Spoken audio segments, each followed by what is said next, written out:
part 5, lecture 3.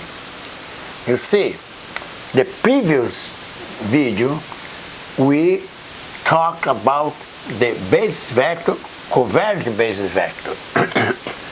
On this lecture, now we are talking about contravariant basis vectors.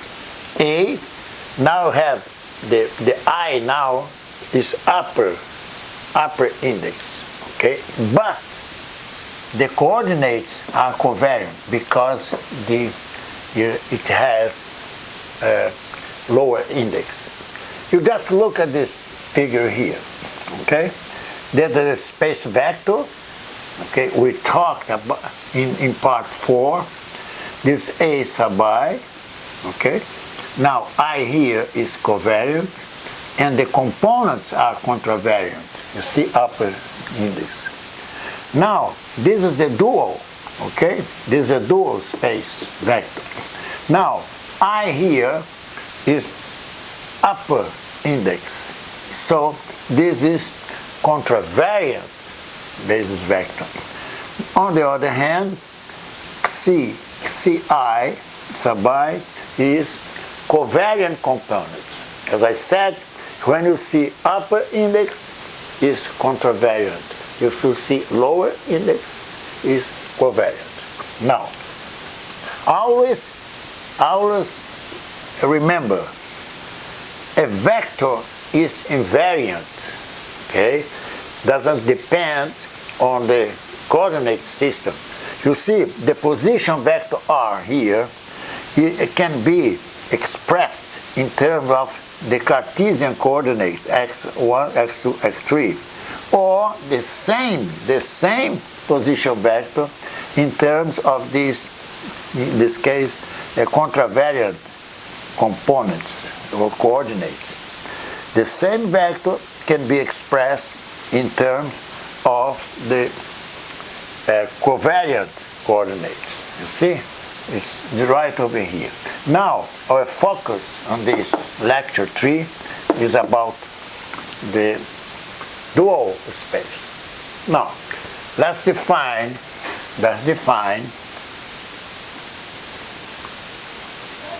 AI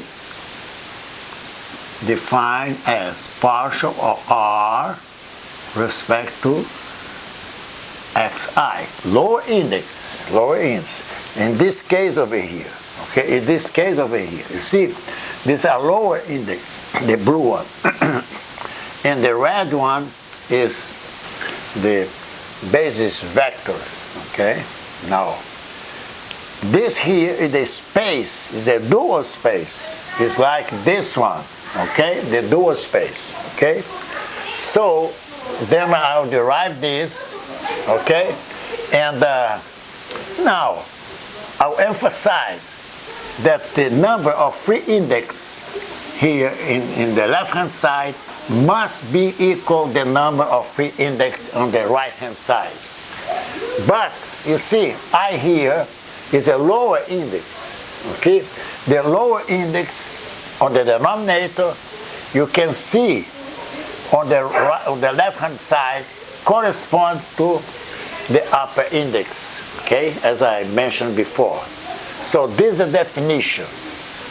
But also you can define A1 is defined as A2 cross A3 now divided by A1, the mixed product, okay? A2 cross A3. Now, we're going to show clearly that in this case, suppose I pre-multiply this by E1, see? Then I'll get A1 dot A2 A3 divided by A1 A2 A3. this numerator is the same as the denominator, so this will be 1. On the other hand, A1 dot, let's say this, okay? I'll define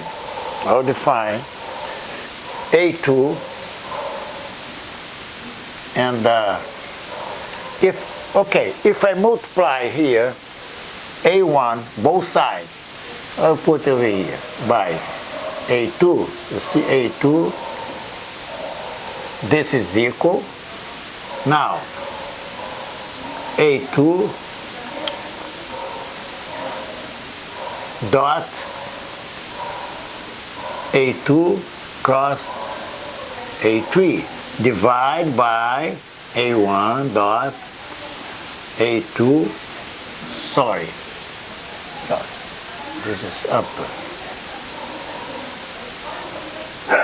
A2 cross A3, exactly like this. I'm copying from here.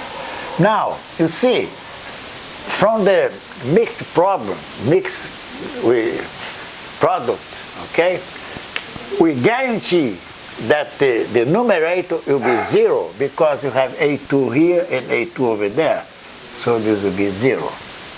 Okay, as I did last time, last preview, I can write I dot AJ is equal delta IJ. That's easy, okay? Exactly what we did last time.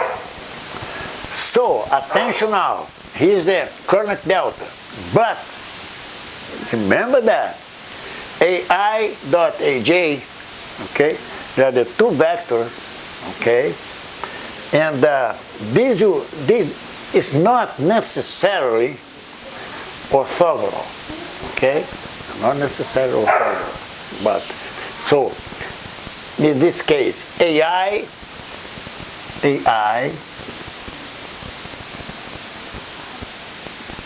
this case, let's put, I will raise here. Let's see, AI, I is equal 1, 2, and 3. And I can write AI as AJ cross AK divided by AI dot AJ cross AK. Attention now. Now, IJK cyclic, the same as I did before. So, if I have here A2, you see, the next one is A3 and A3 and A1. See? 1, 2, 3, 1, 2, 3, this is 1, 2, 3, 1, 2, and so on. See, this is cyclic.